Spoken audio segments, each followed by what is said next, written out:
અને સોમનાથની અંદર ભગવાન સોમનાથનો પ્રાગટ્ય દિવસ છે. કાલના દિવસે કોઈને ખબર નહીં હોય કે મંદિરની અંદર કોઈ જાણે એવું એક છિદ્ર રહી ગયું છે ટોપ શિખર ઉપર,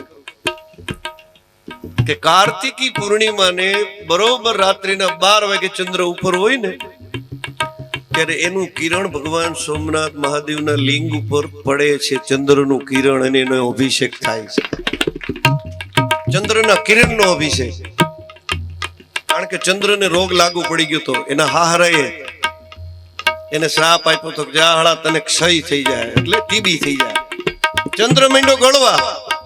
પછી એને મહાદેવની આરાધના શરૂ કરી. મહાદેવે કીધું તારા હાહરાનો શ્રાપ ને હું પાછો ન ખેંચી પણ તને રાહત આપું કે 15 દી તારો ક્ષય થાય.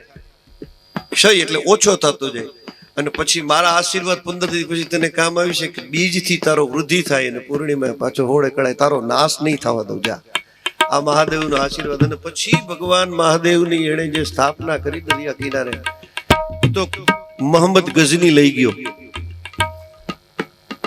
એવો અખૂટ હીરા મોતી હાચા પોખરા નીલમ ને એ બધું અંદર નાખી અને સ્ફટિક મણીનું મહાદેવનું એવડું જબરજસ્ત લિંગ, આખું હોનાનું મંદિર ને હોનાના દરવાજા હતા કે એક વખતમાં તો મોહમ્મદ ગઝની નો લૂંટી હીકો 18 વખત લૂંટવા આવ્યો. 18 વાર પોછું ભરી ભરી લઈ ગયો અને પછી આખું મંદિર ધ્વંસ કરી નાખ્યું. પછી મધ્યપ્રદેશની અહલ્યાબાઈ નામની મહારાણી, એણે બાજુમાં એક જૂનું સોમનાથ છે, તમને ખબર હતું, ત્યાં એક લિંગની સ્થાપના કરી અહલ્યાબાઈ.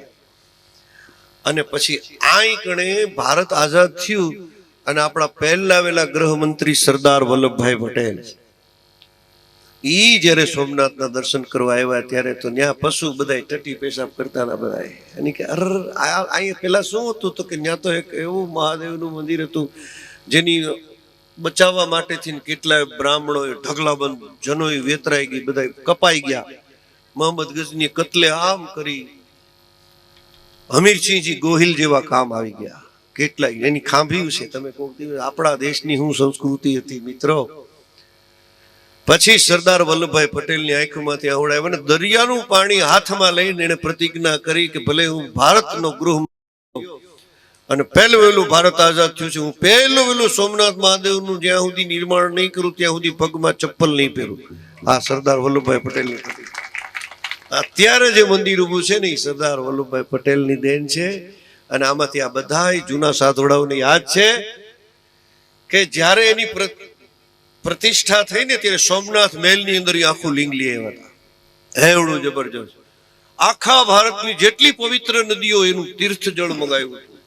આખા ભારત વર્ષના જેટલા તીર્થો એ બધાની માટી લઈ આવ્યા. આ સરદારનો એક સંકલ્પ હતો. અને ભારત વર્ષની અંદર જેટલા પણ મહાપુરુષો હતા એ બધાની પધરામણી.